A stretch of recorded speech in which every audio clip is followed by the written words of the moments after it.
is World Teen Mental Wellness Day, and studies show mental health challenges for young people are really on the rise, particularly among teen girls and the LGBTQ+ community.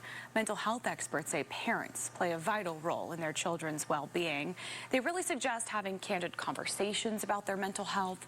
The most recent CDC data shows that thoughts of suicide have increased among all teens.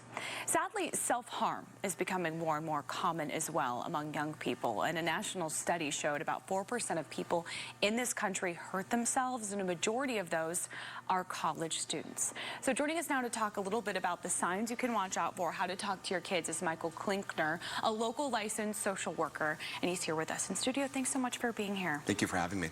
Let's talk a little bit about self-harm and what should parents be watching out for? What are some of the signs? So obviously there's lots of different ways to harm yourself, and so kids, teens will do anything from burning themselves to cutting themselves to scratching themselves, sometimes either like punch or hit themselves. And so the first signs are going to be unusual scars or bruising or marks on the body, especially on the arms and legs. That's a typical spot to do it. Also, if that's happening, though, you're going to want to ask some questions. Your kid will get defensive about it. They're probably not going to be able to admit it. It'll be a cause for concern if you're seeing other signs, too. Lots of anxiety, perhaps depression, changes in mood, effort towards grades, sleeping more, sleeping less, changes in appetite, and especially moodiness up and down.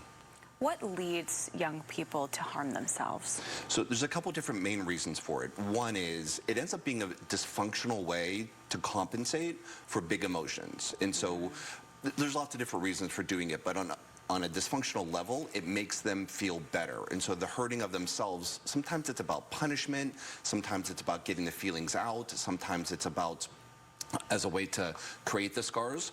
Also, we'll find they tend to happen in groups, where if one person in a group starts doing it, sometimes the other ones will pick up as a way of doing it too, as a way to either belong in the group, or once they know now it's an option, this is something I can do to make myself feel better temporarily, then they'll start to do it too, as a result of the influence of their friends. You're a trained professional, and you also have 2 teenage girls yourself. I do. How would you suggest parents start conversations about their teens' mental health? So an easy way to open the door is asking how their friends are doing, or asking what they're seeing with their friends, or even what they're noticing on social media or trends about, you know, how are your friends doing? I've noticed her mood is down a little bit, or an open door can be about what's been going on there. And once you have that door open and you're talking about mood or fluctuations or tough times at school, then you could say, hey kiddo, how are you doing with all that stuff? What have you noticed? Or what's your what's your For You page on TikTok been like, and how's that influencing you? And you can then talk about what their moods are like, what's happening to them, why, and do they feel like they can handle it? Or if you just notice that your kid is down, or they're suffering, or they're having a tough time, instead of punishment or getting mad about it, you can just ask questions like, you doing okay? What's been going on for you? I've noticed things have been changing with your grades, or you're just like a little bit more angry recently. Talk to me about what's underneath that.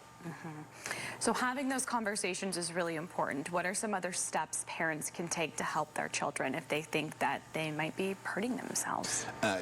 In those situations, you do need a mental health professional. It's hard to intervene on. And so parents, lots of times, their first point of intervention will be, we're going to lock up all the knives and all the scissors and take away the razor blades. And that can be a good idea, but that's not going to stop the underlying reasons behind it, and those have to be addressed. You have to get to the core roots of the issue, whether it's about a trauma or something that's happening or low self-esteem. And until that gets better, the self-harm is really probably going to continue, and it's hard for a parent to intervene on their kid that way. You have to seek outside help. Okay, Michael, thank you so much. Always appreciate your insight. Such an important topic.